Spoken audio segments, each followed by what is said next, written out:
Today, we're diving deep into the heart of Chiapas, Mexico, to explore a really different kind of education. It's one that grew out of a rebellion, and it's not about schools or textbooks. Nope. It's about planting the seeds for a whole new way of building a world. So picture this. It's New Year's Day, 1994. That's the message that rang out across the mountains. The Zapatistas, an army of indigenous Maya peasants, had just risen up. They were demanding dignity, an end to literally centuries of oppression. And, it was a moment that absolutely captivated the world. But here's the thing. What if the real revolution, the thing that lasted, wasn't the armed struggle? What if it was something else entirely? Because what grew out of that fight was so much more than a political movement. It was a completely revolutionary approach to education, one designed not just to change a government, but to change how we think, how we relate to each other, and really, how we live. Okay, so let's get into it. The concept we're exploring is called Zapatista Seed Pedagogics. Yeah, it's a bit of a mouthful, so we'll call it ZSP for short. And just like a seed, it's the small thing that holds the potential for absolutely massive growth. So what does that actually mean? Well, the source material defines it as an educational, a political, and an ethical process, all rolled into one. This is not about memorizing facts for a test.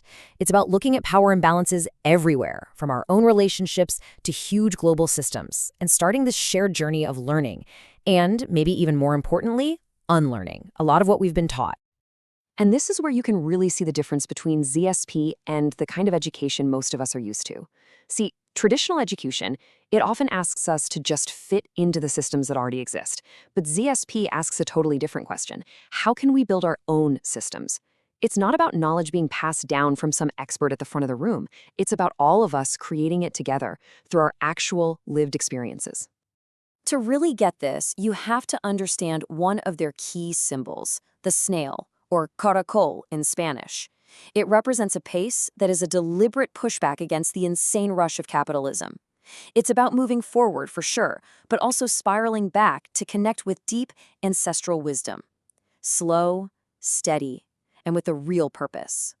So if this education isn't happening in a classroom, where does it happen? Well, the Zapatistas created through something they call encuentros, encounters.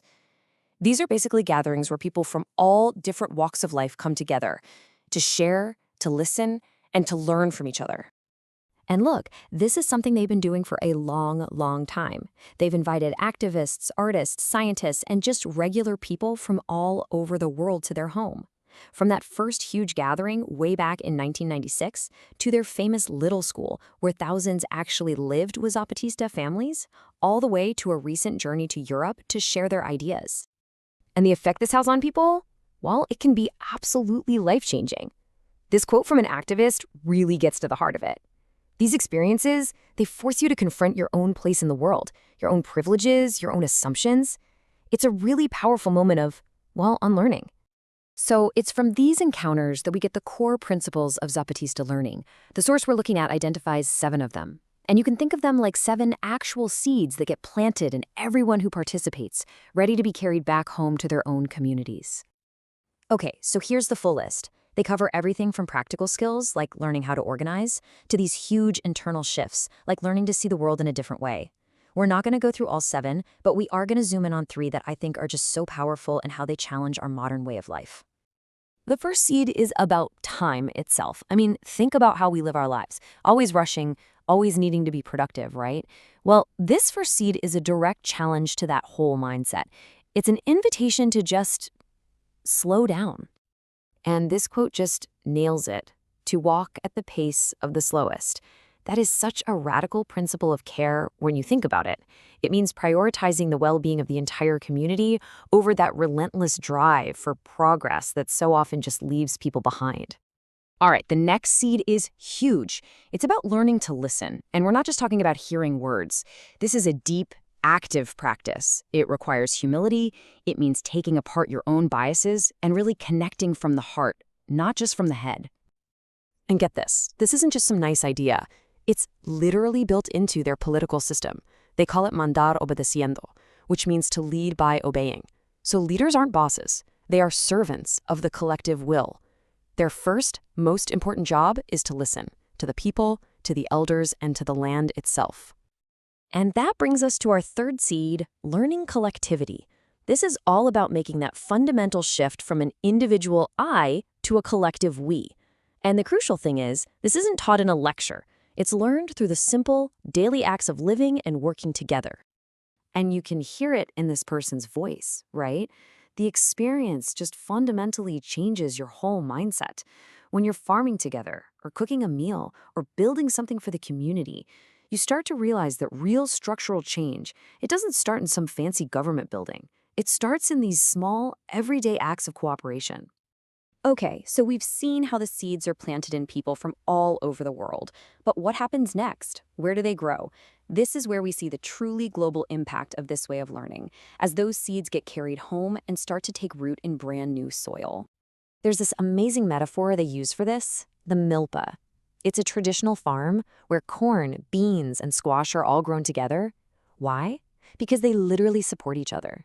The beans climb the cornstalk for support, and the big squash leaves shade the ground, keeping the soil moist for everyone. And that's our vision for a global community, a place where our differences aren't just tolerated, they're actually what makes us all stronger. And this is not just a theory, it's really happening. I mean, check this out, the research this is all based on. It came from talking to 38 different people from 14 different countries. That tells you just how far these ideas, these little seeds of learning, have already traveled, taking root in all kinds of different places all over the world. And all of this, really, is building toward one beautiful, powerful idea summed up in the Zapatistas' most famous slogan, a world where many worlds fit. See, it's not about creating one single perfect utopia for everybody. It's about creating a pluriverse, a world that has room for many, many different ways of being, of knowing, and of living together with dignity. So, I'll leave you with this question to think about. The Zapatistas have built an entire social and political project on the simple foundation of listening. So what could that look like in our own lives, in our communities, at our jobs, even in our own families? If we really practiced learning to listen, what might we unlearn?